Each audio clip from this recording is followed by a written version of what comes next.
Thank you very much, and good morning, members, and welcome to this meeting of the Economy and Infrastructure Committee, which is being live streamed and recorded. The recording will be made available on the Council website for public listening. Members may notice that when calling members to speak, I will refer to them formally using their title, for example, Councillor Jones, so that it is clear who are councillors and who, by the process of elimination, are officers. Remote participants, please follow the good practice guidance, which includes muting microphones and switching off your video when you are not addressing the meeting. Speak in the Teams chat function when you want to contribute. If you're in the hall, you can do this on your iPhone or iPad. Please don't repeat contributions already made by other members. No material should be posted in the chat function if it is intended as part of the discussion.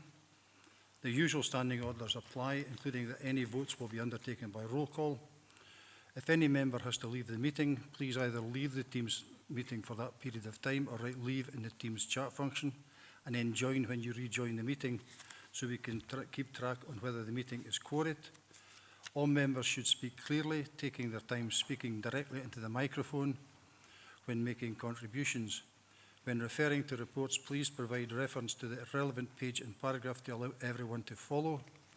And please focus contributions on areas where clarification is required or to propose an alternative to a recommendation. Similar to the process now followed at full council, when considering motions and amendments which are substantive in nature, I will call a recess where necessary so that I may seek governance advice on competency. This is good practice in governance terms and will also provide for governance to be able to collate and circulate the terms of the said motion / amendment to members in order that they have the opportunity to properly review it. I hope this process makes matters more effective, and I seek members' support in implementing this. Move on to the SEDR apologies. Claire, can you provide the SEDR indicating who is participating remotely, and any apologies, please? Thank you, Chair. I can advise we've got 16 members present this morning, 7 in the hall, 9 online. I've received apologies from Councillor Dickie Campbell this morning. Currently not present is Councillor McGregor, and those members present online are Councillors Blake, Dempster, Hagman, Ingalls, Johnston, Marsh, McCammon, McFarlane and Slater. Thank you. Councillor Blake, you've got your hand up. Yes, Councillor McGregor, she's tied up with another meeting just now. She may come along later, but she also may be an apology. Thank you. Thanks very much, Ian. Is that everyone? Yeah. So I confirm my agreement to the participation of members named as participating remotely. I'll move on to item 2, declarations of interest. Do any members have any declaration of interest or statement of connection?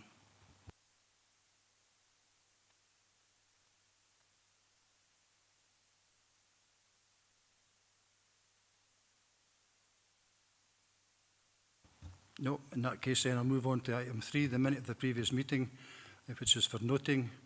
Are we happy to note? Okay, thank you. Move on to item number 4, Economy and Infrastructure Revenue Budget Monitoring Report for the period ending the 31st of December 2025 or quarter 3. Report by the Executive Director, Economy and Infrastructure.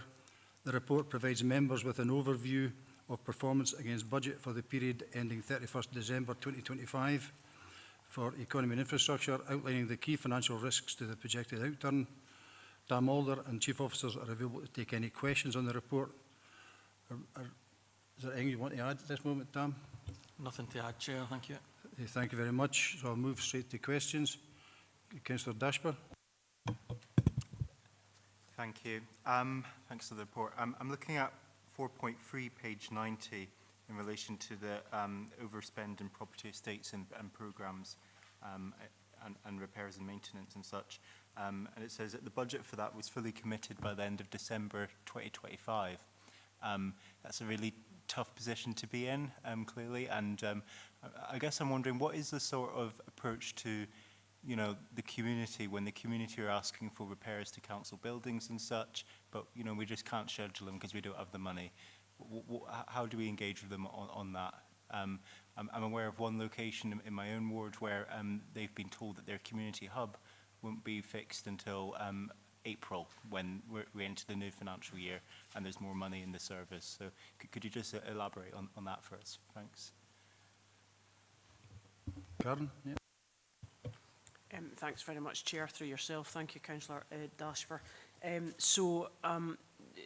Depending on what lease or management agreement that the community facilities or community hubs or facilities are on will depend on what leasing, what repairs and maintenance is required and who's responsible for what. In terms of the property estates and programmes maintenance repair budget, what the team have currently done is they are reviewing every single request that comes through, whether that's a council building or a community building, in relation to repairs and maintenance, and currently we're only responding to repairs and maintenance that reflect health and safety elements across those buildings. Now, through officers and also through ward officers, we're in discussions with community facility management committees or organisations just to confirm that position, and we'll continue to have those discussions with them. But at the moment we're looking to the new financial year, should there be repairs and maintenance outstanding. Thank you. Okay, thank you. Thanks, Chair. That okay, Ben? Yeah. Okay, we have 3 speakers lined up just now. We have Councillor Blake, Councillor McFarlane and Councillor Wilson in that order. Ian? Thank you. It's quite a simple one. It's paragraph 4.8, referring to the income from burials. It's the last line, about achieving the burials income target due to wider societal factors. Could you maybe explain exactly what that is, other than maybe the fact that there's a tendency for cremation in T&G rather than burials? Dan? Yeah. Hi, Councillor Blake. Yeah, that's predominantly what we were referring to in the report. That's been the trend in the region for a number of years now, where burial income has been lower than the budgeted level, and that's predominantly what we've attributed it to. Thanks. Okay, Ian? Yes, and I just want to see how this actually influences this. It used to be the case that I think it was a third cremation, 2/3 burial, and then the pattern really changed, and it's almost 2/3 burial and 1/3 cremation. So, what effect does this actually have on the income? Alan? Yeah, thanks, Chair, through yourself. Yeah, Councillor Blake. So the income, the impact is that the targets that set historically around about the budget setting on the burials remain the same, and as a consequence, the reduction of burials against cremations then leaves a budget pressure that sits within the revenue budget, and the continuing trend of them cremations above burials then adds to that year on year. Thanks, Chair. Thank you. Very briefly, I Yes, take Ian. it we'll be readjusting the target in future in that case. Yeah, through yourself, Chair. Yeah, so as part of the realignment process last year, we had discussions, so we've got some corporate support for that, and the same process will take part of this year budget realignment for 26-27. Councillor Blake, thank you. Okay, Ian? Yes, thank you. Thank you. Councillor McFarlane, then Wilson, and then Marshall in that order. Thank you. Yeah, thank you, Chair. Thank you, Chair. Also on 4.8, the other things which Councillor Blake didn't discuss in 4.8 is the pool, or sorry, the pond at Moffat, which apparently was quite an income generator, which has been out of commission for quite some time. Firstly, I'd be interested to understand what that is and what we're doing about it, because obviously if it was a means of generating income, then it's something we should be looking to put right and try and get that back in place. And then secondly, we're going about just on page 92, financial pressures associated with tree works. Obviously, it's an area that's littered with trees, Dumfries and Galloway. What are we doing about that to try and sort of manage that and get ahead of it if we can? Thank you. Alan? Yeah. Yeah, thanks, Chair. To yourself. Thank you, Councillor McFarlane. Yeah, so Moffat, where we are with Moffat is we had an assessment done earlier this year with the loss of water, which was one of the concerns we've got. And there's been an estimate come into that, about some works associated with what we can do in-house, small works, probably up to about 50,000, and we're undertaking them works in preparation for next year. However, the assessment made point that not quite convinced that they would fix the main leakage problems that couldn't be identified while there was water in Moffat Pond. If there was a full works required, and that went into circular of 250,000. So we're undertaking the works that was done as phase 1 to try and eliminate the issue we've got. The second part of the Moffat is there seems to be a blockage in water getting into the pond.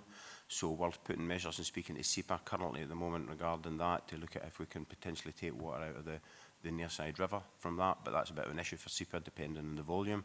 But we're confident that what we'll do is just fill up for this season moving forward, and then make further assessment of it operating. The income figures on year is approximately 11.5k with a roughly a £3,000 staff cost attributed to that. So the numbers are reasonable, but not fully attributed to the deficit that you'll see within the community assets that sits within that. The second point for the tree element is obviously the environmental changes that we're seeing regarding more storms is causing significant problems within the operating model that we've got within community assets for that. The service is part of early looking at redesign of elements within the neighbourhood services element from that, or looking at what we can do potentially bringing in tree arborists and surgeons in-house as a more effective and cost-efficient way. And we're looking at presenting something over the next year regarding that to members about potential options associated with that. At the short term, it's going to continue as an additional cost to the budget until we've looked at the redesign and the potential opportunity of bringing in our own in-house services for that. Thanks, Chair. Okay, Andy? Yeah, thank you, Chair. Thank you for that, Alan. In relation to the pond at Moffat, would it be possible to get a report back and keep this on monitoring? And if so, what would be the earliest we could expect that? Yeah, through yourself, Chair, thank you. So, yeah, happy Councillor McFarlane to look at bringing a report forward. I would suggest we're probably into the summer for that, just waiting on the works that we've got going on to see what the impact is and the conversations we've got to have with SEPA about filling the pond to its max. We're also looking at other opportunities about bringing potential a permanent pipe in from the river, but them conversations haven't been concluded yet with SEPA, as I mentioned. So summertime would probably be the earliest period of time when we can start to make an assessment whether the pond's holding or it's still got breach of water. Thank you, Chair. Thank you, Chair. Okay, thanks, Andy. Councillor Wilson, Carling? I was coming in on the exact same points, actually.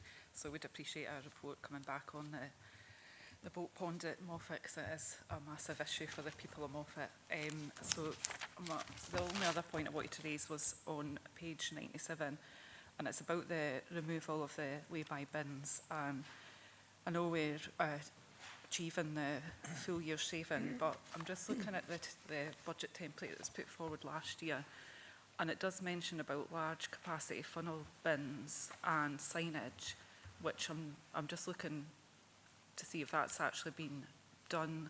I've raised a couple of lay-bys in my own ward, and I'm just wondering if are we needing to litter pick more often in the lay-bys? Thank you. Okay, thanks, Carling. Who wants to pick that up? Alan? Yeah, Chair, thanks. Thanks. Through yourself, thank you, Councillor Wilson. So, yeah, so as part of the recall members that took part in the litter strategy seminar that we had, there was conversation took place regarding the savings attributed to the litter bins. So 2 things on that. One, we've progressed the procurement of the funnel bins and the identification of piloting them, and I think it's 3 sites over the next 6 weeks. As far as the impact associated with further pickups, there's no evidence to suggest that we are doing any larger pickups than that. We know the community are undertaking them. We've got a couple of hotspot sites. I think one up in Moffat and one in Lockerbie area that is causing some concern, and that's where the first set of pilots will go regarding that element of pickup on the lay-by bins. As far as the savings attributed to that, so it's one that will sit within the residual waste element of that, and we're doing a piece of work at the moment to try and identify that. As what I can confirm today is that the residual waste overall is down collectively across the region, but when the savings template was originally allocated, it is allocated to the reduction, overall waste strategy reduction of residual waste that sits within that, and the early indications are that that, along with other measures that have been put forward, are seeing a reduction in the overall volume and tonnage of that going into MBT side. Chair, thank you. Okay with that, Caroline? Do I come back? Just on the litter prevention strategy, because we obviously had the seminar, but I thought there was a report coming back to committee, because that is something we consulted with the public on, and it was advertised at the time that a report would come back to committee. It was actually due to come back in September. So I'm just wondering when that report is due to come back. Thank you. Yeah, thank you, Chair. So the intention is, or where we're sitting with that, is June. There'll be a full report coming back after the seminar and the consultations. Thanks, Chair. Thank you. Is that everything, Caroline? So I'll move on now to Councillor Marshall, Sean, then I've got Linda Dorward, and then David Slater following that. Okay. Thank you, Chair. Yeah, I've got a number of points. The first one on 4.3, page 90, property repairs and maintenance, reduced income. I'm just wondering why there is no prospect of potential replacement tenants. Maybe some examples of some of the tenants we've lost. I just can't understand with the council estate how you know, we're looking quite negatively at not being able to get any future replacement tenants in. The second one, 4.6, page 91, it's facilities management. The underspend is mainly due to recruitment delays and gapping within the frontline services. Maybe just a little bit more information on that, because I don't think it's acceptable within key services such as catering, cleaning and building facilities that we do have vacancies. And there is, it does suggest there's ways of addressing that, but there is going to be further pressures on those services as well. So we'd like to see how we're going to actually, because it's not actually a saving, it's posts that we should have filled. And generally just on 4.9 and 4.10, with regards to the progress against 2025-26 agreed savings, I have mentioned it throughout the year that, you know, and it is when you look at the other directorates, they're all predicted to make all the budget savings that they've predicted for 2025-26. And I think it hasn't really improved throughout the year, and we're only predicting 44%. Now, that's quite a lot now, and that's over £500,000. And I just want to know, you know, where will we be able to identify, is that from reserves, to plug that gap, because we've not achieved the savings. It also, I would like to seek some reassurance as well that the budget templates that we're up for discussion at the moment and we're contemplating, whether or not we have a confidence that those budget templates can be achieved based on the prior record. I think also when you look at, you know, the shortfall, there is some blame that's been put on delays and also council motions for the £500,000 shortfall. But the only one I can really see that's referred to with regards to council motions is the waste bulky uplift charges, which is only a 67,000 saving target, and we're forecasting 35,000. And just with regards to only, I think when you look at Appendix 3, there's only really 2 that have been achieved. And I think one of the ones is the reducing council property estate. Now, the prior year shortfall was 138,000, that was carried forward, but still we're only predicting the 10,000 savings, so just a little bit concerned about that. And also the, I think it's the reduction, the suggestion to reduce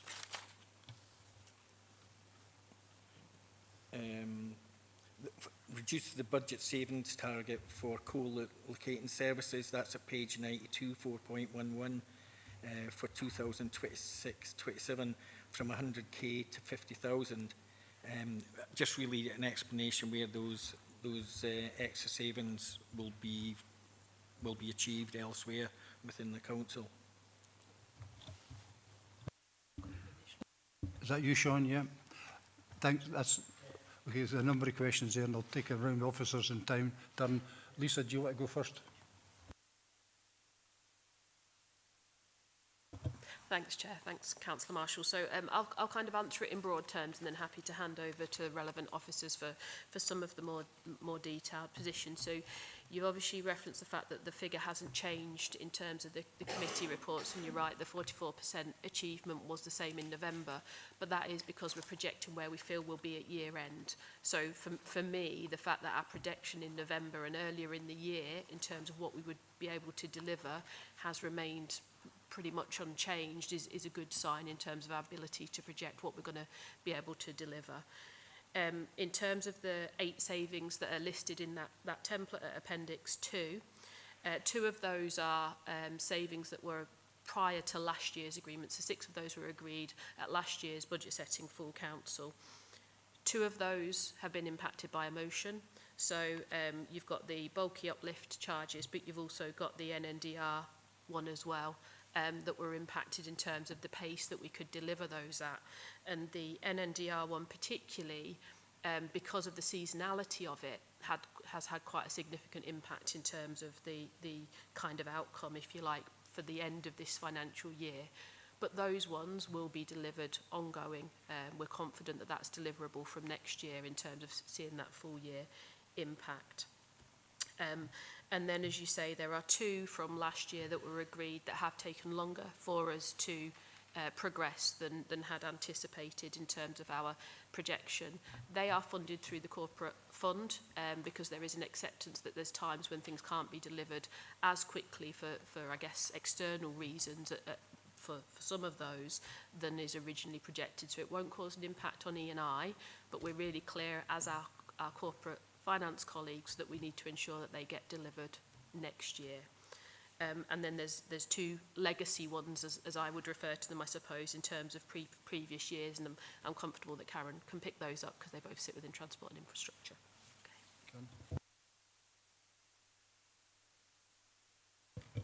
Thank you very much, Chair, and through yourself. So just specifically in relation to the 2 savings templates mentioned by Lisa there, so the reducing the council estate and the co-locating, both were agreed at February full council in 2023. So in terms of the reducing council estate, and I know members will be aware of this, but I just wanted to clarify, so that is not capital receipt, that is revenue costs associated with buildings.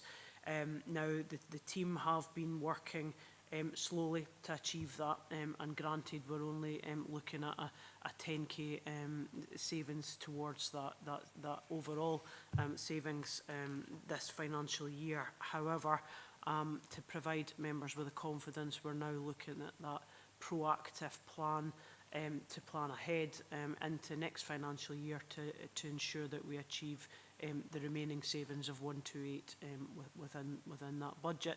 And obviously I'm aware that there's obviously a template in front of members to look at further savings in terms of reductions of council estates, which, to answer part of your last question there, Councillor Marshall, which I can give you the assurance that we will achieve, and we will have that proactive approach to working towards that. In terms of the co-locating template, and again that was one that was agreed in 2023, officers have found that very challenging to deliver just due to the change in home working environments. So therefore we have worked closely with finance colleagues to reduce that, or potentially reduce that, and that's going to committee, Enabling and Customer Services Committee next week for agreement, to reduce that from 100,000 to 50,000. I believe that's more achievable going forward, and again I'm working with the team to have a proactive approach in terms of our comms with third sector organisations and other organisations within the community to look at that, I guess, co-working locations. So again, looking to achieve that next financial year, and if there are any challenges, then we'll, throughout the year, then we'll raise those with members as we progress forward. Thank you. Dan, do you want to come in? Thanks, Chair. On section 4.3, Councillor Marshall, your queries about income in the property and estate service. The comment around about no prospect of replacement tenants relates specifically to Dagcas vacating their premises on Irish Street and the storage facilities out at Lochside. Discussions with the service have indicated that there's no prospect of replacement tenants, certainly in the short term, for those. The other references to reductions in income relates to the Black Parks Industrial Estate and the old school at Crossmichael, where members recently agreed that those could enter the disposals process. Thank you. I think Alan maybe wanted to come in on the facilities management section. Thank you. Thanks, Chair, through yourself. So, yeah, just picking up on point 4.6, excuse me, regarding the underspend within the facility management and the recruitment issues that we've got, which are ongoing. And I think members will be aware, hospitality and across the sector is really struggling with where we are with recruitment. What I can get assurance to in the chamber today is that it doesn't impact on the service delivery, and the robust set of performance indicators we've got round about in schools are supportive round about that, and making sure that we're at times moving staff round about, but also putting hours in when necessary. It's an ongoing concern, and we've got an approach moving forward next year about looking collectively through facilities waste and neighbourhood about recruitment.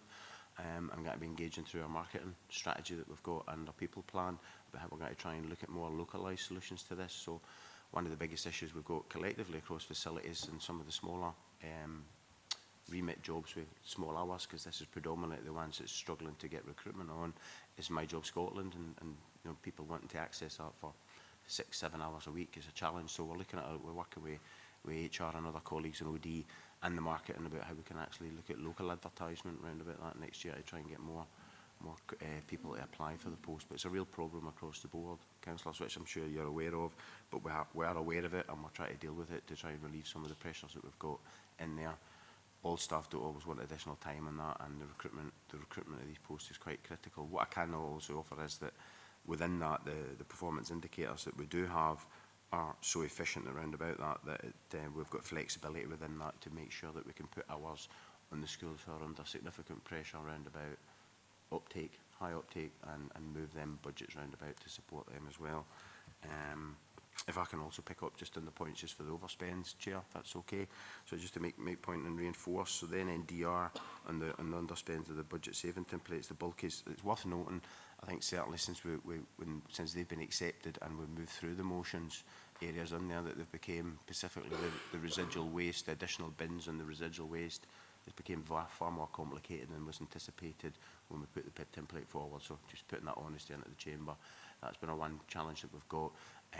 We've had significantly over 2,000 responses back to that through the Solutions Centre when we started the communication.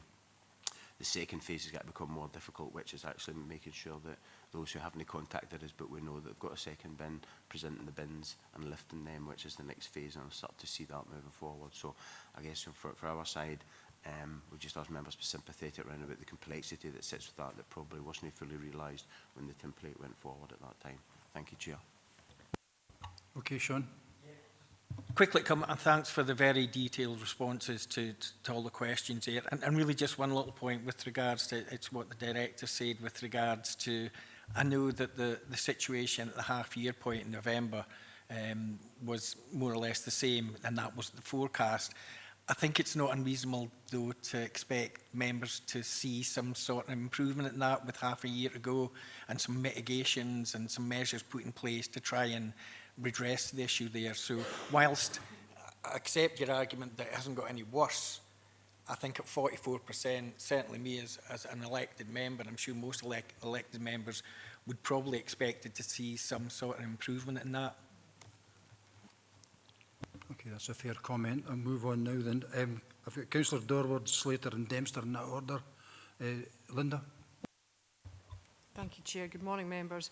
It's just to expand on what my colleague Councillor Marshall has already spoken about, which is page 92, progress against agreed savings, and he's gone over the issue about working in a democratic Forum, I think these challenges have always been present. I don't know what's happened this year to change that, but I think full council motions and timing delays have always been there.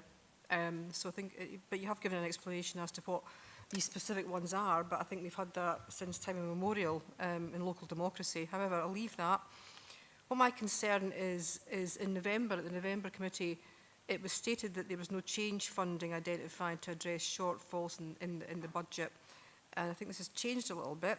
So can I ask how much is predicted to be funneled in from the change fund to mitigate against the 56% underachievement in agreed savings? And how will this affect the ability of the change fund to be utilised as a focus on projects that would look to innovate in order to make effective efficiencies? You know, we're kind of eating into the fund that we're utilising to try and make innovative and effective efficiencies in some ways to mitigate against the fact that this directorate hasn't made the savings it predicted to make this year, which is quite concerning. So from that perspective, will lessons be learned from this budget reducing exercise, and will they be carried forward to the forthcoming budget year to make savings more realistic and achievable? I get it's difficult to predict, and I think this directorate is probably one of the most challenging ones in that sense, because nothing stays the same. But with the level of seniority and experience in this directorate, I would hope that lessons will be learned and carried forward to the forthcoming budget year. Thank you. Thanks, Linda. Who's picking up? Dan? Sorry, is it no, Tam? Do you want to or don't want to? Okay, I'll let Lisa come in, yeah. So, Councillor Dodd, I don't have the exact figure in terms of how much is going to be used from the Change Fund, but happy to either share that after committee or it may well be towards the end of the year. What I would say in terms of whether there's lessons to be learnt and how we do this moving forward, rightly, our corporate finance colleagues are very keen to ensure that we set ourselves challenging finance targets and savings targets. And so, you know, we have that robust conversation as part of developing those savings. And that does mean that there are times, therefore, when they're not, you know, not achieved to the full. So there's a balance there to be found for me in us erring on the side of caution for you know, because otherwise we potentially are challenged on something that the officers have done their best to progress. So there's a real balance to be found in that ultimately we won't achieve the savings target put forward.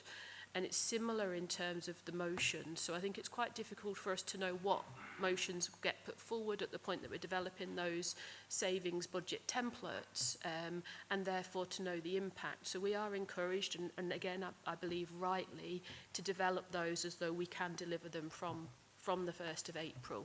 Now, I guess that there may be some learning, and we'd have to think about how we navigated that around that if there was likely to be motions that were going to be brought into that might impact that, how that then comes through as part of the decision-making process at budget setting full council. But given the volume of things that get discussed and the amount rightly of debate in the chamber, that's quite difficult for us to navigate there and then. So I think there's perhaps absolutely some learning to be done, but I think it's also working through what our corporate position is on it in terms of, I guess, building a buffer for things like motions or some of the operational challenges that are then ultimately experienced. And the other thing I would say is that, you know, it's a learning process for us every year. So I would suggest that the savings templates are becoming more and more rounded in terms of being able to anticipate what some of the challenges might be, but whilst also not being overly cautious around what we put forward. And that's a fine balance to strike. So. Okay, Linda, you want to come back in? Thanks, Lisa. That's really useful to hear. I guess I'm not suggesting it's not easy. You know, but it is a role to ask these questions. So what's the shift then? The Change Fund wasn't discussed the last time in November. Why are we looking at utilising that now? And what mitigations will we put in place going forward so that we don't use that going forward as a safety net, because it's not really what it's designed to be used for, arguably. Thank you. I've actually got a Section 95 officer online who's want to come in and actually give an answer, Linda, to your question. Paul? Yep, no, thanks, Chair. Just in terms of the use of the change fund, it is something that the council has had in place for a number of years, whereby shortfalls in delivery of savings due to timing delays are met at a corporate level through the change fund. Just come back to an earlier point, I was just checking the number. The contribution from the change fund to support E&I saving shortfalls in the current year is £395,000. That is reflected within the report that's going to the NCS committee in next week, and it was also reflected in the previous report as well. So that's something that we've had in place. But I think the other point, Councillor Dorward, that you made is absolutely correct and key, is that the change fund is there to support investment in the delivery of savings rather than to support delays in savings. I think E&I and other council services have got a good record over a period of delivering savings, but it is becoming more difficult for services year on year to identify and then deliver against the savings targets. So we are trying to ensure that a lot of work is being undertaken to ensure that those savings that members are able to agree and reflect in their budget proposals going forward are fully delivered. I think the change fund will be there as a degree of safety against that, but we absolutely need to minimise the extent to which that is required, because as you say, what we're looking for is a change fund to largely be used to support change, innovation, investment and those type of things. So E&I, like other services, will continue to look to deliver savings to the full extent, but it is becoming more difficult for services as things move forward, because I think we've had over 15 years now of year on year fairly significant savings, and obviously that's likely to continue going forward. Yeah, thanks, Paul. Okay, that Linda. Yeah. Yeah, I mean, I appreciate that, Paul. Thank you for the update, but perhaps that figure could have been in this paper if it's known already. Thank you. Okay, I think that was a comment rather than a question. Thanks very much for that coming in, Paul. I've got two speakers left to come in, Councillor Slater and then Councillor Dempster. David, you come in first. Yes, thank you, Chair. It's just to go back to the little pond at Moffat and the fact that some work couldn't go ahead because it had water in it, but I would have thought that you could possibly drain the pond and then you could use dyes and that to see where the pond is actually leaking. That would be something maybe that should have been done and could have maybe saved time or forward it to get repaired for the summer. Another point was there was talk about page 92 about trees and that. What is the position of a tree officer? There was talk about bringing a tree officer and a TP officer in to manage trees and look after trees in the area. And one last point, whether it's a lot of savings being talked about today, but I represent the town centre, and the town centre streets are broken. There's a lot of trip hazards. Outside Greg's, they've tried to repair it 3 times now. Underneath the Somersets, the bottom of the Vennels, a large part of the road broken there as well. So I'm kind of looking at the fact that this is our major town in the area, and it needs to look a little bit better than it does at the moment. Thank you. I'm not sure there was a question there, unless Alan, do you want to come in? The question probably is it going to be repaired? David, officer's coming in. Okay, thank you. Thanks, Chair, through yourself. Thanks, Councillor Slater. So just on the draining of the pond, as highlighted, we brought in a specialist company to look at that, and the recommendations for them was to take the smaller options regarding the works that were undertaken before next summer. So we followed that guidance with the view that if then that wasn't done, then the pond would need to be drained, and that's where the significant spend would be. So thanks for that. We also did cover earlier, but just to reinforce that the service is looking as far as the tree arborists and tree surgeons, looking at potentially bringing that in as part of a redesign of the neighbourhood services model that we're looking at the moment. And we're costing that up and looking at it and working some numbers and options through for that for potentially next year. And just in short, in relation to the town centre's cleanliness, I think elements within that sit within the redesign as well, is that the teams are over pressured and pushed round about managing through that street scene model. Good example at the moment is absolutely swamped down with burials as an example, and so the balance is really challenging. However, part of the redesign moving forward will be to try and address that and look at getting our town centres back into a standard that we would see as acceptable. As far as repairs are concerned, couldn't offer anything on that, Chair. Thank you. Thanks very much. Councillor Dempster. Morning, Chair. Morning, folks. Just a couple of questions. The first is about page 97 in Appendix 2, the first section where removal of lay-by bins has now been completed as per the programme agreed. The problem I've got, and I think Councillor Wilson highlighted it earlier on, that although there's a significant improvement in the amount of waste or litter lying around, if you look around the perimeter of Dumfries and indeed most towns, it looks as if one of our waste collection vehicles is tipped over at the roadside. There's debris everywhere. So I'd be interested to know if we intend to have a full programme or rollout of bigger waste capacity bins to try and address that, because there's no point in making savings at the cost of the countryside and the attractiveness of the area when we're trying to bring tourists in. On a more specific point, and this might require an answer rather than the observation I'm making in the first point, we have to work with Amy when we're doing work on Trunk Road network. And my understanding is that Amy discourage members of the public for litter picking on trunk roads because of the perceived danger.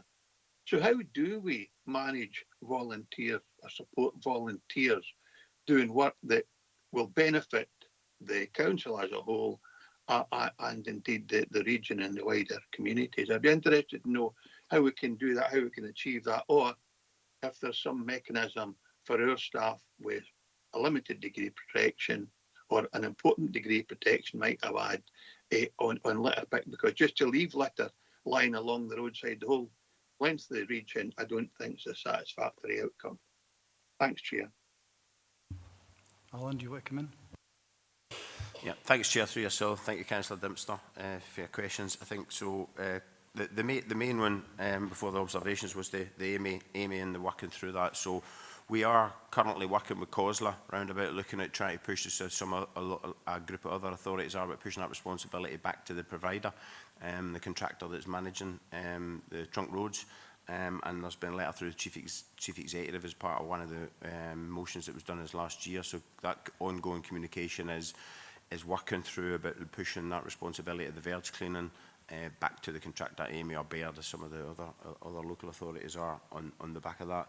The challenge, and you're completely right, is that the safe working within the verges of cleaning is a significant challenge and a significant cost. I know that's been expressed before, haven't got the number in my head, but it's significant to put the road traffic management system in place to then undertake that verge works, hence the reason for the work through COSLA to try and push that back to the contractors as it stands at the moment. We do work with a significant amount of community groups to try and support with them, and our advice to them is to stick within the lay-by areas and don't do the verge works on that without the proper road safety mechanisms being in place. And what I can offer as part of some of the observations that you had round about looking at larger bins is within the lay-bys we're looking at putting the funnel bins into where we see as them high areas of impact, which are 140 litre bins within a funnel bin area, so larger capacity will be available through that pilot mechanism that we're putting in through the letter strategy. Thank you, Chair. Okay, Jim. Hey, thanks, Chair. That's very helpful for Alan. Maybe offline you could send me a list of where these 100-foot litre bins are likely to be introduced. That would be offline there. I'll deal with that myself. But yes, I'm satisfied with the response. Thanks, Chair. Thanks very much, Jim. I agree with you, and I'm wondering actually if the service can actually let the ward councillors in each of the wards know where the bins.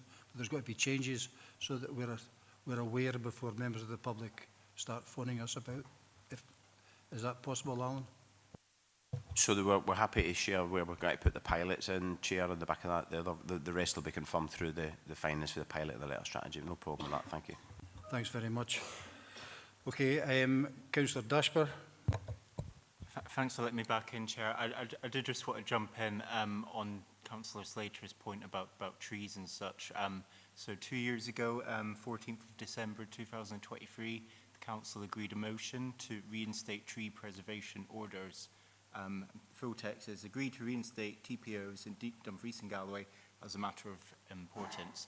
2 years later, it's still not been actioned and it's still not happening. I think there's some confusion maybe between tree officers within the planning department and tree officers within community assets perhaps. But we did receive a report from planning, I think roughly a year ago, saying that they would look into getting tree officers within the department in order to facilitate that. I checked the website this week and it still says as of August 2024, TPOs are still frozen. There's been no update in over a year and we did agree the motion 2 years ago. So I don't know if Stuart, maybe you could follow up with planning on that one, then we can maybe get some answers. Thanks. Okay, Stuart, can you come in? Yeah. Thanks for the question, Councillor Dashford. So I'll look into that. Obviously, TPO regulation is through the Planning Acts. The Environment team are currently working on their forest woodland strategy as well, which will have a review of some of the blanket TPOs, but individual tree TPOs, etc., etc. I'll have a look at that in terms of what the current legal status is of those orders and the work programme ahead potentially. So I'll look at that motion. Yeah, thank you. Okay, Ben, thank you. Councillor Slater, and then I think I'll move on to recommendations. Okay, David? It's a legacy hand, I do apologise. It's a legacy hand, sorry.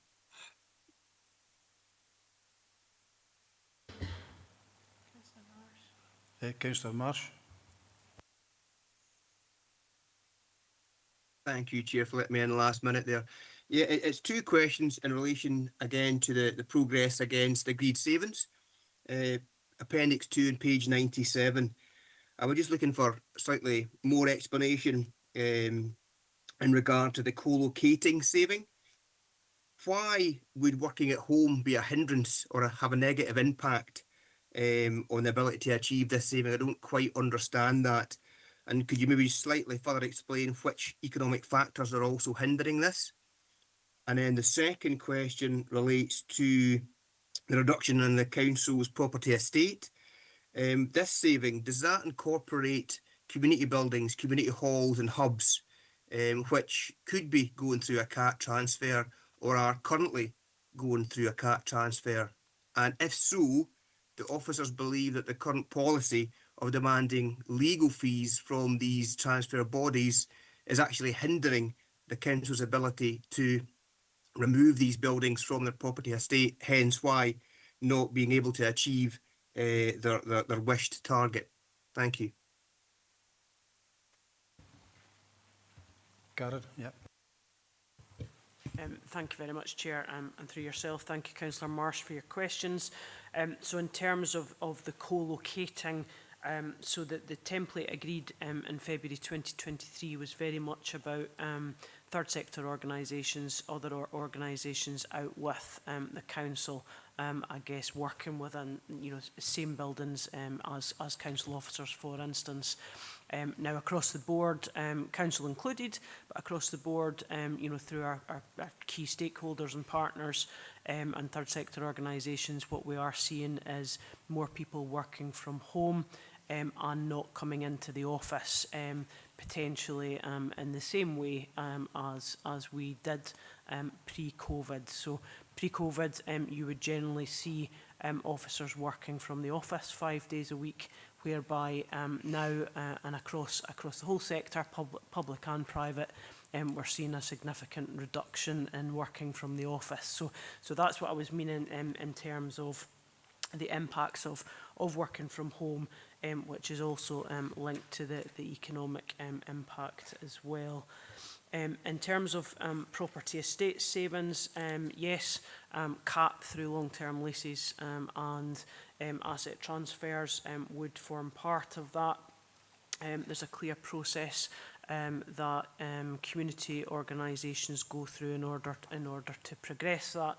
And what I would say and provide members with the reassurance, we're re-establishing the Strategic Asset Board, as well as in parallel to that the Council Asset Oversight Group, in order to streamline that process and support organisations to move through, as I say, you know, the CAP process or the lease process a little bit quicker in order to achieve those savings. So just wanted to provide members with that update. Thank you. You okay with that? That's grand, Chair. Thank you. Thanks, Richard. Okay, I think that's the last of the questions. I'm ready to move to recommendations. But just before I do, I'd just like to echo the Section 95 officer and the director here, is that we'll continue to work throughout this next quarter to reduce any overspend that we can.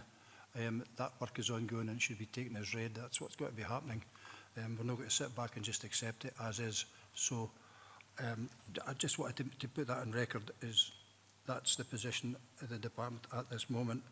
So going to the recommendations, are we happy to note 2.1, 2.2 and 2.3? Right. Thank you. We'll move on to item number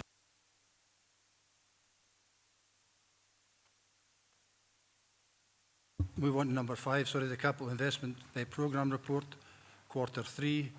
That's October to December 2025. Progress report from the Assistant Director, Transport and Infrastructure.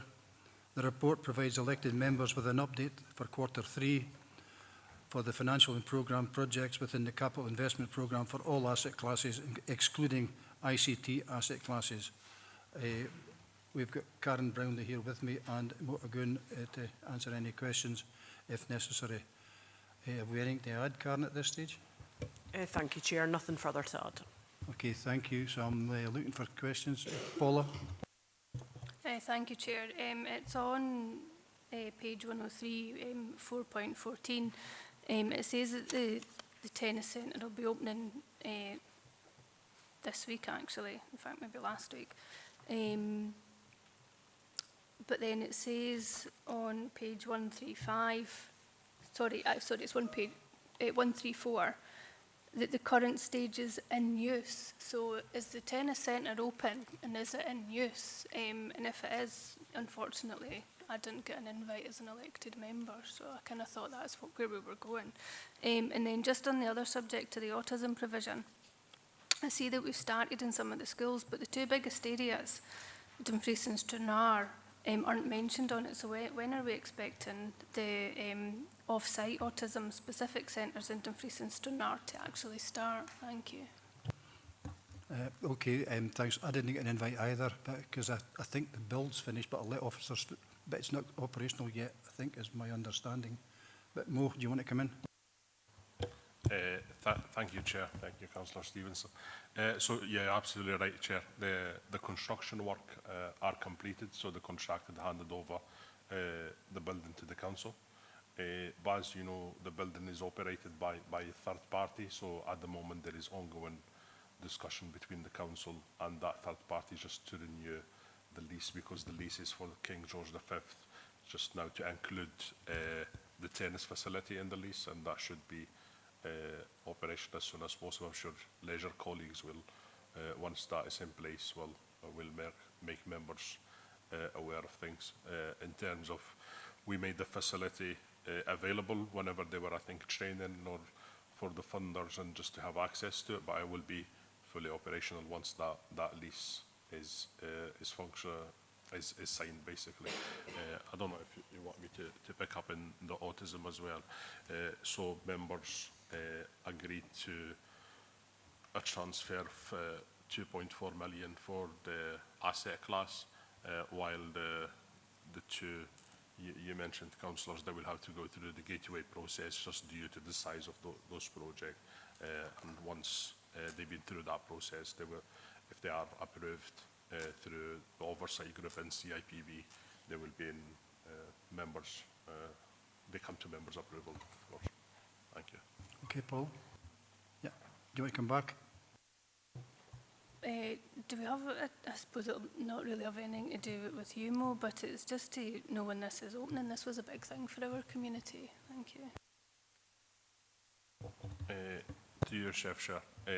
I can ask leisure colleagues and come back to you after this committee, if that's okay. Thank you. Yeah. Can we come back to all 4 ward councillors? Should declare an interest there. Yeah. Anyone else? Sean? Yeah, thanks, Chair. Couple of points. First one is with regards to 4.4, and I'm really just, I know that within the capital programme we built in an allowance of 4 million for slippage, but looking at the combination of slippage across the capital programme and asset classes, etc., am I right in identifying that we're at nearly 5.5, 6 million of slippage? Another point is with regards to 2.10 and the recommendation on the 2026-27 carriageway programme. It refers to paragraphs 4.46 and 4.47. I take it that means 4.56 and 4.57. But my main question is, with the approved budget, you're asking us to approve the budget for the public realms capital carriageways. And this is nearly a £13 million budget for 2026-27. Now, I'll put on record, I'm still not convinced that the way we're reporting on capital projects is the right way to go. I do think with the large projects, with a few tweaks of the templates, then that would be fine. But I am very concerned that this committee doesn't really get as much of an opportunity to scrutinise the allocation of the asset classes programmes. So I'm wanting some assurance that if we're to agree to the proposed budget allocation, that would be subject to a report coming back at an appropriate time, probably in the end of March, or the March, actually listing the programme so we can see. I know we're trying this online, each ward, etc., and scrutinising that, but I do think at times, certainly at the beginning of a new financial year, etc., we should be able to see all the kind of works that are going to be done in the asset classes. So I'm just really seeking that assurance. Just in terms of your reassurance, Sean, the new dashboard is a massive improvement on what it used to be. Yeah, it's maybe not perfect, and it's still in process of probably improvement. But so I think what you're also talking about there, though, is because that's for a day-by-day look for members to go on and check, see where you are. You can do it any time. Just a second, yeah, I'll let you in. But are you talking about a formal reporting process back to this committee as opposed to having that process there? So do you want the two to run in tandem? Is that what you're asking for? Yeah, in a way. I mean, I'm not disputing the fact that the online way that members can interrogate that's fine. That is an improvement on what we've got at the moment. What I'm saying is that us as a committee, apart from the capital programmes that we agree and are reported on here, there needs to be some sort of scrutiny of the asset classes. I've always said that. So whilst that is an improvement and you've expressed your opinion, I do think what we have lost is control and scrutiny of the asset classes through this committee. So I think when it was proposed that this new system was in place, I did seek reassurance that at the beginning of the financial year they would be presented in detail, not through the online, but to this committee there would be, the detailed list as was previously, but we don't get the monitoring reports that, throughout the year. But I think certainly at the beginning of the financial year, we should be able to see what's actually been done, and we can, raise that at committee. Yeah. Karen, do you want to come in? Thank you very much, Chair. Through yourself, thank you, Councillor Marshall. So in terms of your first point in relation to 4.4, yes, the anticipated slippage for 25-26 moving into 26-27 is approximately, or anticipated to be approximately 5.5 million, as detailed in the report, which is 7% of the overall capital investment programme, covering the 5 aspects there. Now there are reasons for that, and some of those are explained, you know, within the report. All of the programmes, whether that be strategic projects or individual asset classes, are all agreed programmes, and therefore will transfer into the new financial year, and hence the reason that the slippage will go with them. So just wanted to confirm that your reading of that was correct. That is similar to previous years, but obviously this year we've brought all 5 together within the one, all 5 asset classes within the report. And in terms of your second point, yes, apologies, there is a typo there in 3.10. That should have read 4.56 and 4.57. And I absolutely, you know, understand the concerns of members just in terms of the lack of the detail that members now receive, and that's particularly in relation to the public realm asset classes, so whereby roads would previously have been broken down into, you know, specific carriageways or specific car parks, you know, or specific cemeteries that were being updated, for instance. That's now a more of a high level approach that we're providing to members.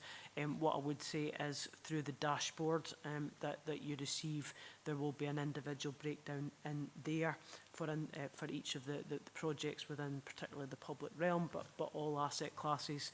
And as I say, I appreciate that, you know, that is a change for members.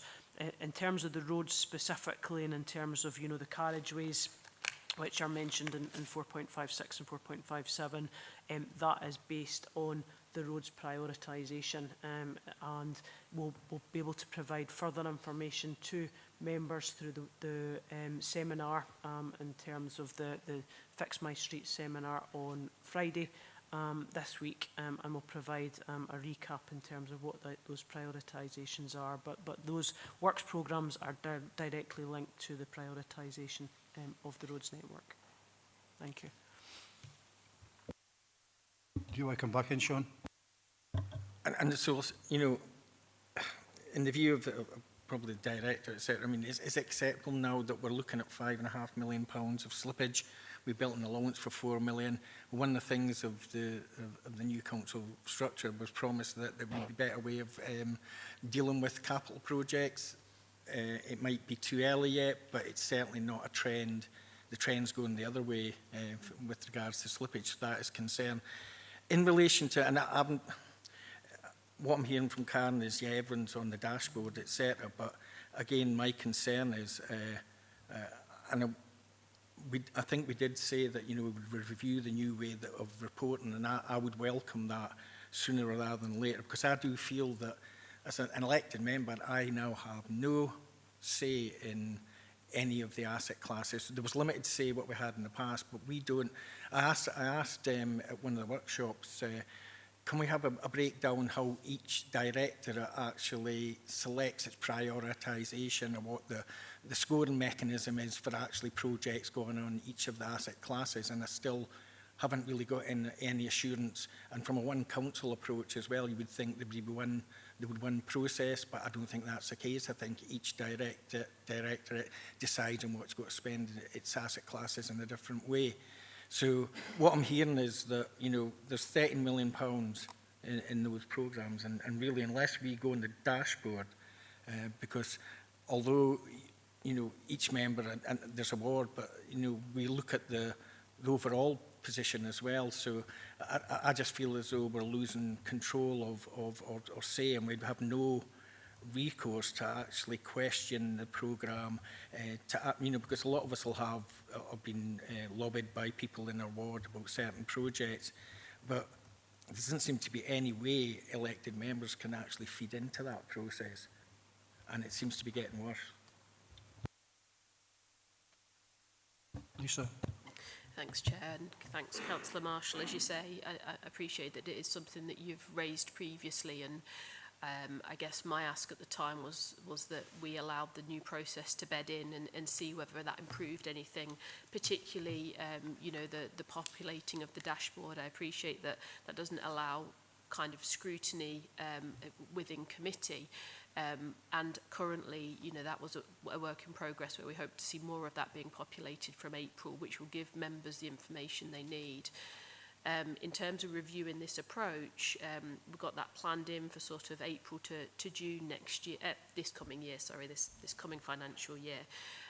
So more than happy at that point, hearing your views now, to take that on board and see how we can possibly find a happy medium that hopefully doesn't create significant work and I guess, you know, volume of information coming through committee, but trying to, I guess, also, you know, understand your concerns and see if we can address those through that approach.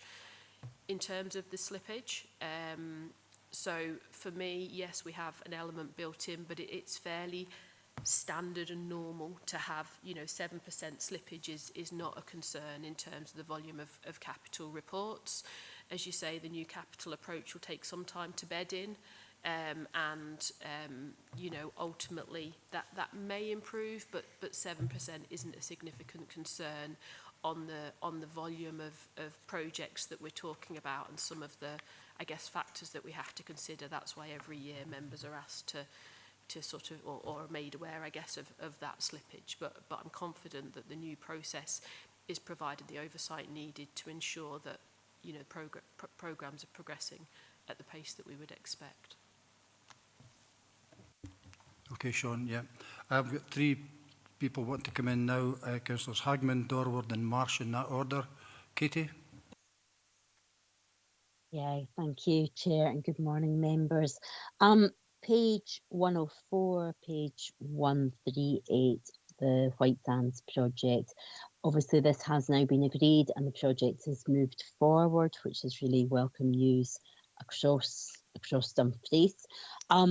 In terms of the debate we had back in December, there was a lot of discussion about the phase works, communication, how are we taking that forward, that communication with our stakeholders and residents across the area there. So I guess my question, the report on page 104 references that new work is due to commence in the spring, so we're just a matter of weeks away from that. So can I just ask what communication with residents and stakeholders has taken place in regards to the phasing, and have we got in plan, or what have we got in plan to mitigate and manage any disruptions for that? Thank you. Mo, do you want to come in on this? Thank you, Chair. Thank you, Councillor Hagman. So, yeah, as you said, comms is a key element for the success of the White Sands project. So, as we speak, the project team are working with the potential contractor and our comms as well, just to see, to have a plan in terms of how we communicate that, how we work with stakeholders and businesses, etc. At the moment, we are in the final negotiation of the contract itself, the phasing and the financial element with the contractor. So we should be able to go out and engage with stakeholders and businesses very shortly. And that will be from both the council and the contractor. So it's a collective thing, and it won't stop there. It will be something ongoing as kind of the project progresses and the phases move from one phase to another. But I can give you a reassurance that there is that work happening in the background. Okay, Katie. Yeah, no, thanks for that. I think it's really important that communication and what mitigation is actually shared with elected members. So if a one-page update, just in terms of member briefing, this is what we're doing, because it was quite a big part of the debate that took place back in December. So I think it would be really important just to keep all members updated on that, and that would be really welcomed. Thank you. Okay, thanks very much. Councillor Dorward, Linda. Thank you, Chair. I won't use your first name, but thank you, Chair. Moving from, I want to refer you to a question on page 111, the table outlines slippage. So going from a strategic discussion that my colleague Councillor Marshall had to the minutiae, if I may, with specific reference to Garlaston Harbour. There's slippage of 68,000 there, as the inner wall requires a pricing update, which I assume is from a construction perspective, or I might be corrected on that one. So from that perspective, what are we expecting from the pricing update, and how do we factor that into future capital spend? Moving sort of slightly tangentially here, reassuringly I understand that we have a recently appointed a regional harbour master for D&G after a reasonably long period of being without one, which is really good, as we legislatively require to have somebody who knows their stuff in this area. I think part of their role is ensuring the viability of the structure of our harbours, which are vital pieces of our coastal infrastructure and contribute significantly to our economy. So can I ask, with a new harbour master in place, we will have an assurance that the infrastructure of the 5 harbours we have responsibility for, Garlaston already discussed, Kirkcudbright, Port William, Isle of Horn and Stranraer, will provide no big surprises for the Council re-capital spend when construction work is required? And do we have an adequate system of inspection in place to meet the needs of local communities and users, and provide assurance to elected members? Because one of the things that we have in common collectively with officers and elected members, and we say it frequently and with constituents, is we don't want any surprises going forward. Thank you very much. Okay, who wants to pick that up? Karen, thank you. Thank you very much, Chair. Through yourself, thank you, Councillor Dorwood. So yes, I am very pleased to confirm that we now have a regional harbour master back in post.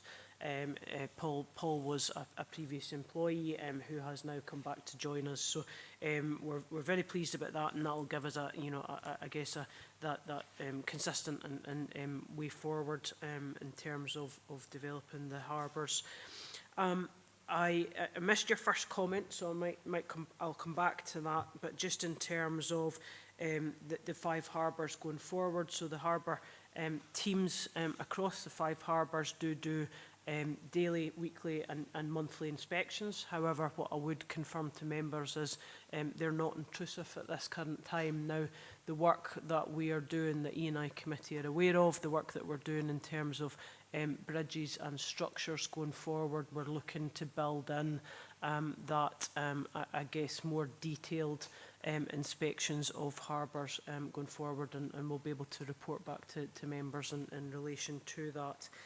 So absolutely agree that, you know, in the event of there should be no surprises for members and officers, and we're looking at a proactive way to overcome that.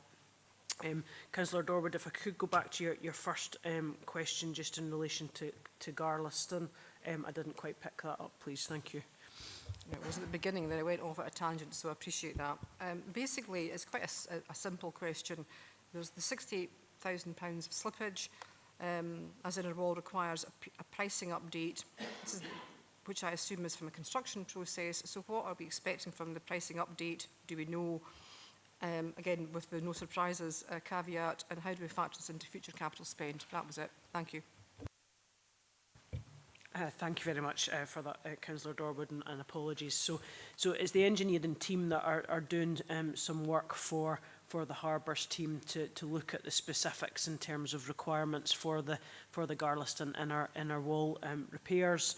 The engineering team are working through those requirements now due to other works required by the engineering team, i.e. Kirkcudbright Bridge. They've had to pull off of the works that they were doing to Garlaston Harbour. So therefore, that's in essence why that will be transferred into 26-27.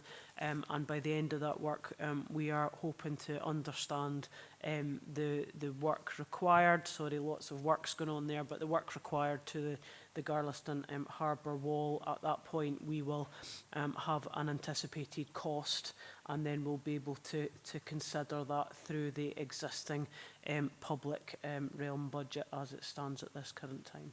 Thank you. Okay, Linda. Yep. Thank you. Councillor Marsh. Richard. Thank you, Chair. My question relates to page 106, 4.36 and the George Project, Stranraer. Also page 145, Appendix 3. Again, it's the overall project covered in summary in relation to the George. In It states that obviously that the project is behind currently, with the main focus priority being completion of the roof works to ensure that it's wind and watertight. How far behind are we on that? Because on page 145 it states that hopeful completion date would be Q4, but obviously on the paper itself, at page 106, it says just in the wee box at 4.38 that the main construction contract is now expected in Q1 26-27. So just some clarity around the actual completion date. And the second question relates to the procurement process of the occupiers or operators of that building. It would be an absolute shame to spend all this money and have a beautiful building within the town, but have no one or nothing inside it. It states in the paper that expressions of interest were issued in December and to be returned by January. Obviously, we're now in Feb. How many expressions have we had? I'm sure you won't be able to tell us today who they are, but how many have we had, and how long, if need be, will that procurement process be kept open for? Because on page 145 of Appendix 3, it does state under scope that the project/programme scope is unstable and attention should be given to this area. Project/programme aims are varying, suffering from a lack of clarity and definition. Now, I would imagine that relates to or around who will be the proposed or hopeful operator once the building's complete. I just wonder if I could get some more clarity around that, please. Thank you. Stuart, are you picking it up? Thank you. Thank you, Chair. Thank you, Councillor Marsh. So, yes, the project remains a challenging one. You'll remember from being out on site what a difficult site it is, exacerbated even within the last few weeks of the loss of the main subcontractor for the roof works. So the PMO and the Clerk of Works on site continue to very actively, sometimes very aggressively, manage the contractor to get them to be clawing as much time back as they possibly can. But it is, as you'll be aware, has been an enormously challenging project. I'm not quite aware of what the now projected finish date is, but it's going to be beyond the end of Q4. Whilst that is ongoing, as you mentioned, we have been in the procurement process for the operator of the building, or the operators. We're quite open to different ways of approaching that. The expression of interest process was very active, and we are now looking at EOI responses from 8 parties, combinations of sometimes individual, sometimes collectives, etc., but 8. So they will move on to stage 2 of that process, which will be launched in just a couple of weeks' time. We have developed in behind that operating projections in terms of what the expectation would be for costs for running the building, potential income streams, etc., with the view to seeking to get an experienced and interesting combination of operators into the building to be able to run it without subsidy, which is a clear priority as well, and a clear objective that you picked up in terms of what the aims of the project are. Thanks very much. You okay with that, Richard? Yep, fantastic. Thank you, Chair. Thank you, Stuart. Thanks very much. I think that's the last time I speak. Sean? Sorry, Chair, forgot I had another point to make. It's just in relation to 4.13, the Borderland Stranraer Marine Expansion Project, and this was, the full business case, etc., was agreed by full council and was taken in private, and I respect and still respect the confidentiality around that. It's really just a question, though, and just for, the council's opinion on. It states that the Borderlands Partnership and Scottish Government have been kept fully informed of changes to schedule and cost. They have made adjustments in their financial profiling to mitigate the impacts of these. Now, we're expecting a decision back on project approval by the end of March, but my question specifically is, when will the council make any required adjustments to its financial profile? And will it only be after agreement by the Scottish Government in March if the project is to go ahead? Stuart? Yeah, thanks very much. So the financial profiling, which is relating to the growth deal through, from Scottish Government that you referenced, the Scottish Government had been awaiting the Council's confirmation of its own element of match funding into that project to be able then to sort of settle out their commitment. So there's a twin tracking of that going on at the moment, which will be resolved at the Partnership Board, formally resolved at the Partnership Board in the middle of March. As to our own assessment of what the implication of the considerations in December are, the ENCS report that's coming to Council next week will also include reference to the consideration of full Council in December and starting to embed that into the plan. It is still, those numbers are though still confidential at the moment, but members can take a degree of assurance that then that planning is then embedded into the process from this point forwards. Lisa? Thank you, Chair. And Sean, I guess then just in answer to when will members know if there's a change in the figure that was agreed at December and how that will be communicated? So the, you know, that information we can share through a confidential briefing with members. It will likely be early to mid-March once we have an understanding of that. And I've got reassurance there, but I think when do you think it will the figure will be public then? So when do you think the council will actually put that into the public domain? Thank you, Chair. Thanks, Councillor Marshall. Post the Borderlands Partnership Board decision. So on the 11th of March, the board will meet. That will be the full and formal approval of the project, and we'll be able to put those numbers out into the public domain at that point. Yeah. Okay, Sean. Yeah. Councillor Stevenson. Paula? Yeah, thank you, Chair, for letting me back in. It's just, I think it's a bit more of a housekeeping issue. But see on the breakdowns that we've got in Appendix 3, it would be really helpful, more for members of the public, because these are obviously public papers, than for us, if we had a breakdown of where the money is actually coming from for the capital project. So, for example, we've got DLT2, Dumfries High School. Some of that came down from the Scottish Government, that funding, and it could only be used for that specific purpose, whereas the academy refurbishment, that's coming straight from the council budget. That's not getting anybody else involved in financing that. And because we know recently we've had projects where we've agreed the funding, it can only be used for that specific funding, and then we've had numbers thrown about that actually we're not contributing to. So it would probably be helpful for the public if we could actually have a breakdown of where this cost's coming from. Do you know, and when you look at the LUF funding updates, some of that looks like we're paying for it all, but in actual fact we're not, nor could we use that funding for anything else specifically. Thank you. Gavin? Yeah.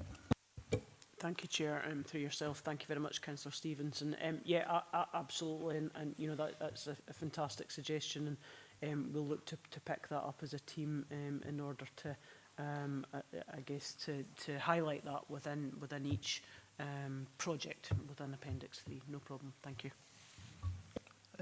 Yeah, just for my own input into that, I totally agree with you, Paula, because, well, just to give an example, we get stuff on Facebook talking about using the money for the White Sands for revenue, because the public in general don't really understand the vagaries of it.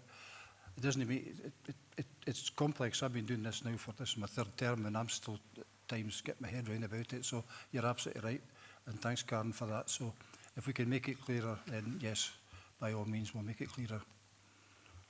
Anybody else? And so I think that's us. So in that case, then I'm going to move to the recommendations. So are we happy to move the recommendations 2.1 to 211? Thank you very much.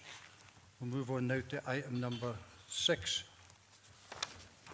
which is the Dumfries and Galloway Empty Homes Plan 2026 to 2031. The report is asking members to agree the Empty Homes Plan, which builds on commitments made in both the Local Housing Strategy 25 to 30 and Housing Emergency Action Plan. It also highlights the current position regarding long-term empty homes in the region. In addition, the report provides detail regarding the development of a town centre living impact framework. Dumfries has been selected as an exemplar model given the clear commitment from the Council to support greater levels of town centre living. Outputs from this work will be utilised to support regeneration plans throughout the region. Jamie Little is available to answer any questions on the report with Stuart. Jamie, have you anything to add to this? Thanks, Chair. Nothing further to add at the moment. Thank you very much. Councillor Dash. Thanks, Chair. Yeah, no, I really welcome this, especially the target to bring 30 homes back into use per year. I think that's perhaps reasonable and totally deliverable. A few questions. 197 goes on about, it says at the bottom there, the House Conditions Scotland Act 2006 Section 10 creates duties to have in place below tolerable standard strategy, housing renewal area policy and scheme of assistance strategy. I take it we've got those for Dumfries and Galloway. Do you know when they were last updated or how current they are? Thanks. Yep, thanks, Councillor Dashford. Yes, so those strategies are all updated as part of our local housing strategy specifically, which was agreed back in August at full council. But what we also do is carry out a review of the strategies, in particular in terms of delivery. So elements such as the Town Centre Living Fund will be coming back to committee in March, back to this committee at the end of March. So elements of it are reviewed on an annual basis, but the last update specifically would have been as part of the local housing strategy. Thank you. And page 210, it says at the top there that one of the challenges is around a lack of awareness of empty homes work and opportunities for advice and assistance, and that it would benefit from greater publicity and marketing. I don't know if that's something we can maybe take back to the comms team to go through the corporate social media channels to advertise, you know, the services that we offer for this. Thanks. Jamie. Thanks, Chair. Thanks, Councillor Dashford. That's a specific action within the Empty Homes Plan, is to use all channels possible to raise awareness, working closely with our comms team.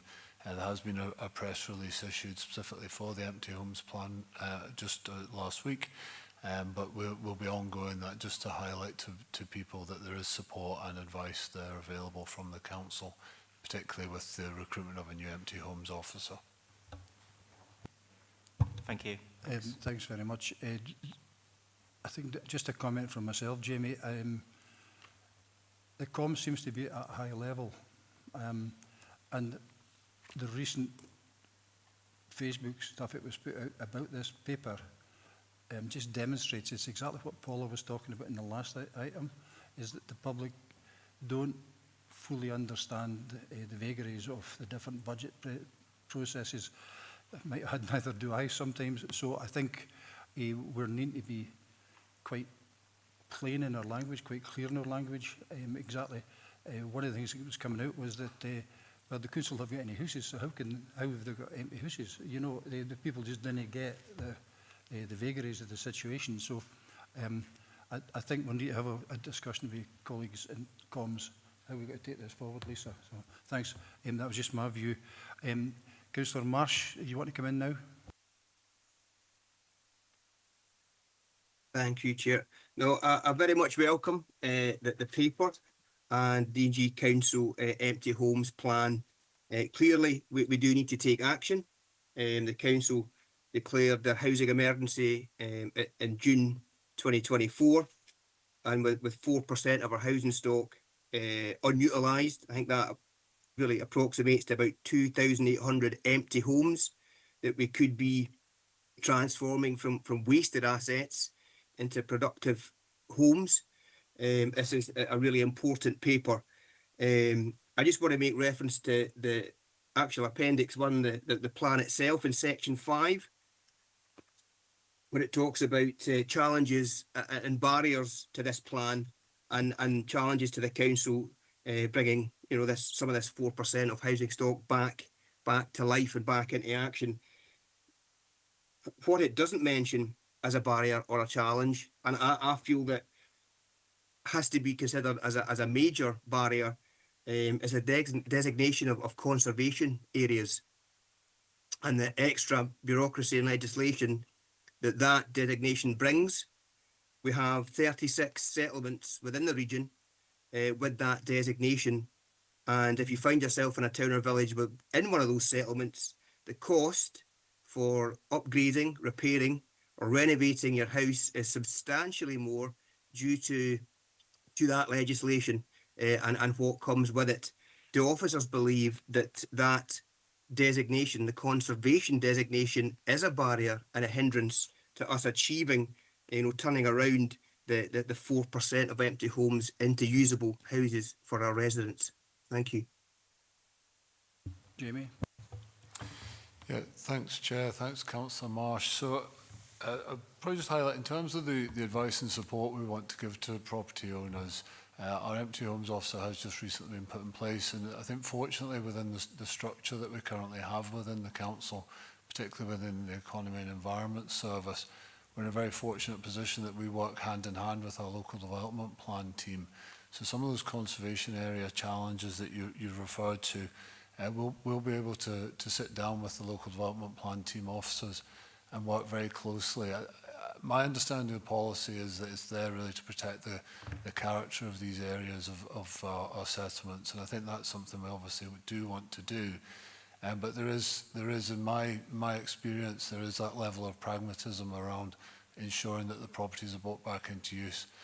I don't think any of the officers that we work with would think that leaving them empty is to their benefit. So we will very much be taking that partnership approach with colleagues. We sit within the same service, which is a real benefit. There will be additional requirements and additional elements of work that need to be carried out, but the support for owners is there, and we'll certainly be engaging with the relevant officers throughout that process. Stuart, do you want to come in? Yeah, thank you, Chair. Just to add to what Jamie has just said there, I think the Planning Service is obviously interested in the betterment and enhancement of proposals, the opportunities that come forward through proposals within conservation areas. It is interesting that there's an ongoing dialogue with Heritage Environment Scotland, for example, about the guidance about appropriateness of particular materials, adaptations and designs within conservation areas, but actually more particular to listed buildings. So what HES are now starting to advise planning authorities of is our ability to take more local considerations into account where you're dealing with unlisted buildings in conservation areas. So some of those previous restrictions are starting to loosen up a little bit, and the team are live to that and consider that there is a regenerative aspect to some of the proposals that may take a precedence in these issues. So working with Jamie, it would be interesting to understand in a subsequent conversation with him just actually how many of these empty homes may actually fall within conservation areas. It's something that we can get the development plan and policy team to have a think about for the future. Yeah, just on that, can I ask, Jamie, do we have a register? The empty properties, what type of classification of area they're actually in? Do we have that just now, or is that something you're going to have to compile? It's a very pertinent question, Chair. This is currently in development, so we've been working really close with our GIS mapping colleagues. We're expecting to have an overlay across the whole region of where the empty homes sit. We've been doing this on the basis of trying to identify where some of the hotspots are for empty homes in particular.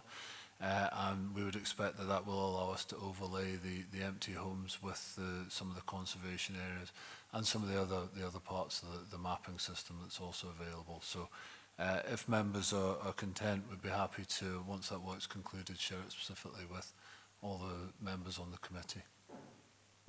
I just share it with members, Jamie, I think, because ward members might have inquiries as well. It would save rather than just the 21 in this committee. So, but yeah, I'm pleased to hear that. So that's a development. Thank you. Richard, are you happy with that response? Yeah, no, fantastic, Chair. No, just to be absolutely, certain there, what were the officers saying that the council does have the power to make that decision, to have that discretion.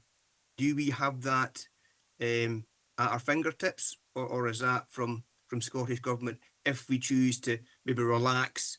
I think that's what I took from what they were saying there, that the potential, if it's not a listed building, to relax some of the legislation around, redevelopment or refurbishing them.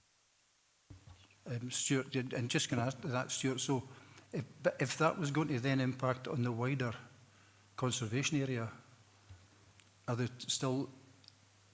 looked at in isolation, or are they looked at as part of the whole conservation area? Because I think that's what Richard's getting at here. So, yeah. So what Historical Environment Scotland have done is relaxed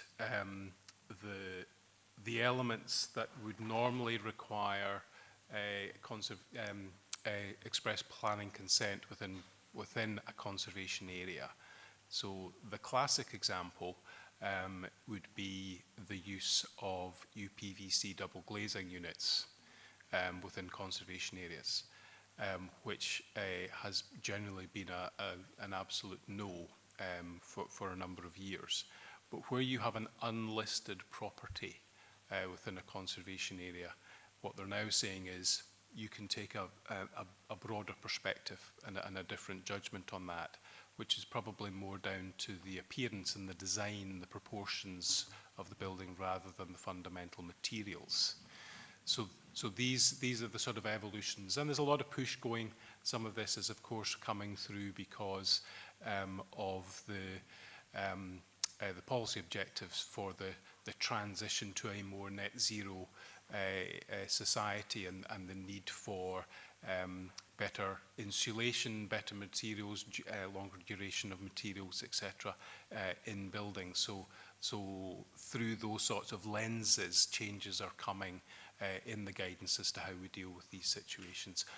But I think from the perspective of looking at an empty home, a property, a house within a conservation area that we're trying to bring back to use, etc., there's certainly no policy impediment to that use happening again, and that sort of that occupancy starting to happen.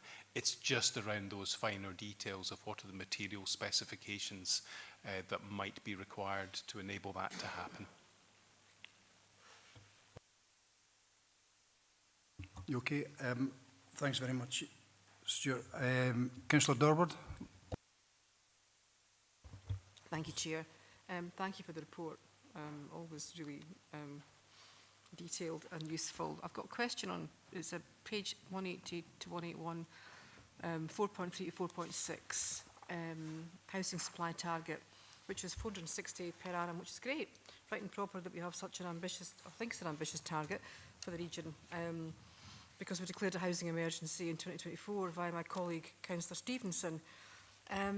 Slight concerns about achieving this, though, and that's because of funding, and historical funding, and the challenges we've had, because between 2022 and 2024, the SNP government slashed the housing budget by 37%, and according to the Chartered Institute of Housing, whilst the 200 million cut was put back in 25-26, the SNP are still spending less in real terms on affordable housing than the budget in 2023-24, which they said was lacking at that time. So that's challenging. So are we, and we're not yet sure of the funding going forward in the budget because it's not been agreed yet. So given the historical funding shortfalls, can you give me an assurance, or, well, I'm not asking for an exact assurance, Jamie, don't worry, that wouldn't be fair, a broad assurance from a council perspective, not just you, that we could achieve a housing supply target of 460 per annum. I know it's not all about building new houses, and I'll come on to that, if you'll permit me, Chair, with a second question. That we have not set this target, sorry, my laptop's going a bit mad, with an eye on yet more reduced funding from Scottish Government. And my second question, if you'll permit me, Chair, is The HST figure includes putting 30 empty homes back in use, and we've already discussed, I think one of my colleagues already mentioned the EHO, which is great. I think it was Councillor Dashburn. It's a 2-year post though, and I noticed that the plan at the appendix is a 5-year plan for empty homes. Now I'm wondering, again a question that might be for not you but somebody, maybe Lisa or something to look at. I'm just you know, asking the question. 2 years isn't a long time to sort out this massive problem, and we have, I think if I can find my, we say 8% of ineffective stock, way above the national average of 4.1%. So that's quite a hard thing to do in 2 years, is bring that down and sort it out according to in the 5-year plan. Would there be any scope for the council, and I'm talking about March funding here, to provide some more money to have somebody in place for 5 years, which is the duration of the plan? Just a thought. And if that's the case, if that's possible, I know it would require much funding for that, I would suggest we would we then want to write to Scottish Government, if we agree that could be done, and it's challenging, or it might not be required, but I think it's a long-term process, so, you know, what we're getting just now is a short-term funding for what I think is a long-term process. Would we then want to write to Scottish Government to ask them to match fund that? It's an idea to solutionise a long-term problem, perhaps better than the solution that we've got just now. I think the appointment of the HO is fantastic, but I don't think it's going to be long enough. Thank you. Jamie, are you able to come in with that? Thanks, Chair. Thanks, Councillor Dawood. I'll just come in and start off on the housing supply target. The one thing I can give you assurance is we will be working our hardest to try and achieve that target. We'll be doing everything we possibly can. And there's a number of actions across the local housing strategy and local development plan that we intend to try and support that in the best way possible. There are real challenges in the delivery of the affordable housing supply programme. There's no doubt about that. Costs are rising.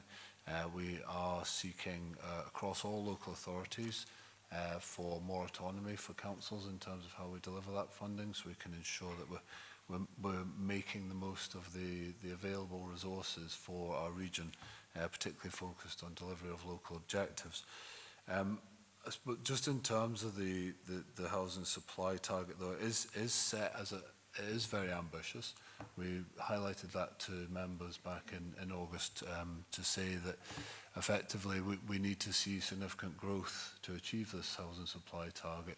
But as the region has such significant economic objectives, and they are also ambitious, we need to ensure that the housing is there to support the delivery of those objectives. So there is a lot at stake in terms of delivery, but we are working collaboratively across the council to do our best to try and deliver that, and obviously continue to work with the Scottish Government for that greater autonomy. In terms of the Empty Homes Officer post, so members agreed to match fund this post back in March last year, and we went through a recruitment process to put the officer in place. The offer was on the basis that the Scottish Government, through the Scottish Empty Homes Partnership, would provide match funding on a 2-year basis.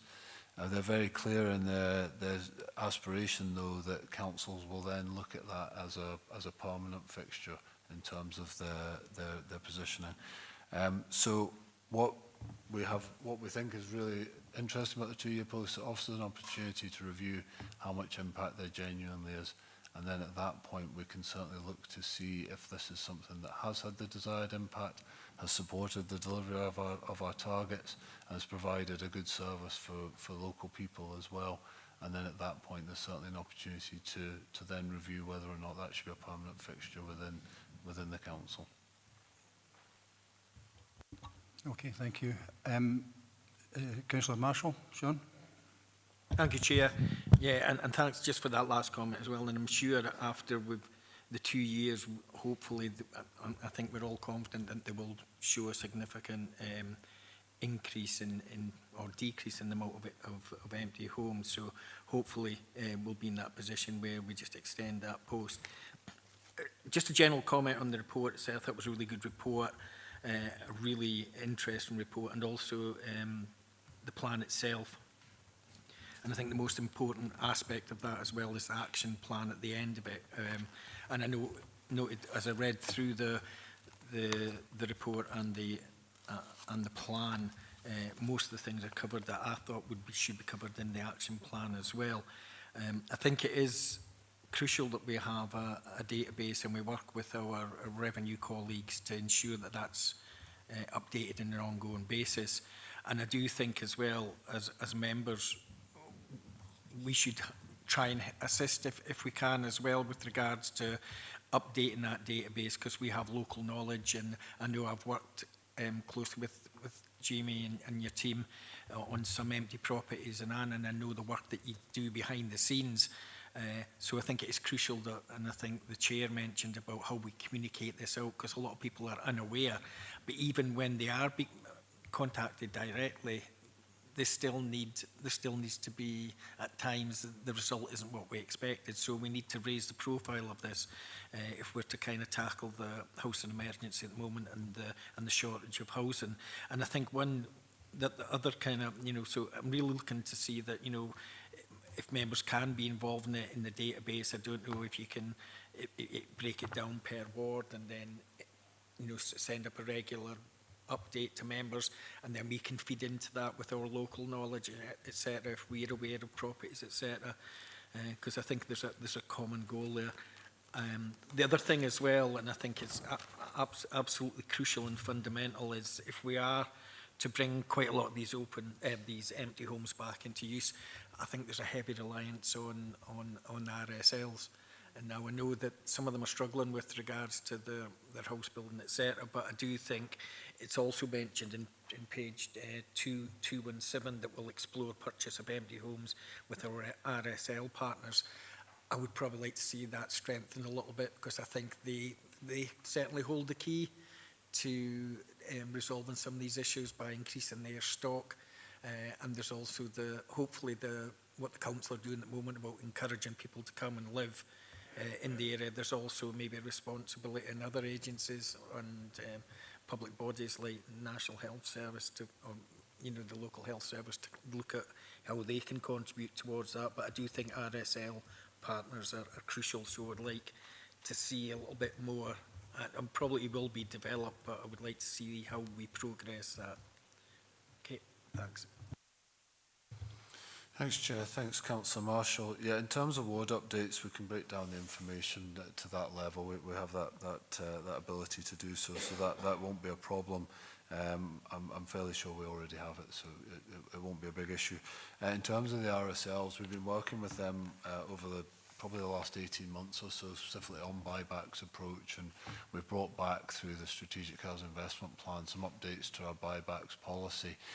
We think it's really an area we can try and work hard on. There is available resources there. The registered social landlords are engaging with us on this process. We're probably not as far along that as we would like to be. We are anticipating that we'll get 2 properties bought within this financial year, but there's still scope to do more. So it's an area for improvement, but through the Strategic Housing Investment Plan, we'll be bringing further reports back to members just to let you know how far that delivery has gone. And that's really our mechanism for supporting the buyback approach in a greater way. Operationally, we receive requests from property owners for information to be shared with registered social landlords, and we do that on a regular basis. But what we need to ensure is that when they submit that to us, there is really in place something that's actually deliverable and effective. The funding, again, has been one of the challenges because most of the properties will need some renovations to be brought up to standard, and that can be very challenging for the registered social landlords. But we feel that we're moving in the right direction with that policy approach. Sorry, thanks very much. Thanks, Jamie. I think that's all questions for today for this. So I'm going to move to recommendations. So are we happy to note 1, agree 2 and 3, and then welcome 4? Okay, thank you very much. Thanks very much, Jamie. We'll move on now to item number 7, which is the Local Development Planning Guidance Adoption Report by Head of E&I, Economy and Environment. The report advises members of the comments received to the consultation on the draft Kirkcudbright Conservation Area Character Appraisal and Management Planning Guidance (Kirkcudbright CACAMP or CACAMP, I'm not sure how we got there, but, and ask members to adopt the CACAMP or CACMP as planning guidance to Local Development Plan 2. I've got Shona McCoy here with us to answer any questions. Shona, is there anything to add? Are you happy just going straight to questions? Nothing to add, Chair. Thank you. Thank you very much, Shona. I think the first question is, can we shorten the title? Any members got any questions? I mean, I think this is the end of a process, isn't it? Yeah. So I'm not seeing any hands, I'm not seeing anything coming in, so I'm going to move straight to the recommendations. So we've been asked to consider 1, which we've done, agree 2 and 3. Happy with that? Okay, thank you very much, everybody. We'll now move on to Local Development Plan 3 update. This is item 8. Report by Head of Economy and Environment. The report updates members on the progress that has been made in preparing Local Development Plan 3 or LDP 3. It also asks members to agree the latest edition of Development Plan Scheme, that's DPS Edition 18. Stuart McMillan and Shona McCoy are available to take any questions on the report, along with the other officers as may be required. Stuart, Shona, is there anything to add at this stage? Nothing further, Chair. We're happy to take questions. Thank you. So we'll go straight to questions. Sorry? Dorward. Councillor Dorward. Thank you, Chair. Thank you for the report. Question or a comment actually on page 4 point, which we can do as well as elected members. 4.3, page 242. I'd just like to record my thanks to ward officers and local place planning facilitation via Shona and everybody else involved in this for supporting and assisting community councils. As they've reported back to me, the ones that I attend anyway, how important it is for them to be engaging in the process in their plans, and that they feed into the LDP3. It's been a really challenging thing for them to do, and you're not you to facilitate, I suspect, sometimes as well. But thank you for that, because I think, although it says a lot of time has been spent on that, I think it's been absolutely worthwhile. And it gives local communities more ownership of the plan going forward. So yeah, just thank you. Cheers. Thanks, Linda. Just wondering if there's anybody got any questions on the report, because again, I think this is the end of a process, isn't it, pretty much? And, I'm not finding anybody else, so I'm going to move to the recommendations. Are we happy to note 1 and approve 2? Okay, thanks very much. I've got no other business deemed urgent by the Chair due to the need for a decision. Before I finish, I'd just like to thank all the staff who participated today and in the formulation of the reports and everything else, and all those behind the scenes that have made this possible. I think we need as a committee to recognise the work that goes on behind the scenes and thank the staff. So thank everybody. Thanks, Shona, thanks, Stuart, and everyone else who's contributed today. And I'm sure, Lisa, if you can pass that on to the wider team, I'd be obliged. Thank you. Okay, so thanks very much for today and for the way you've conducted business. Thank you.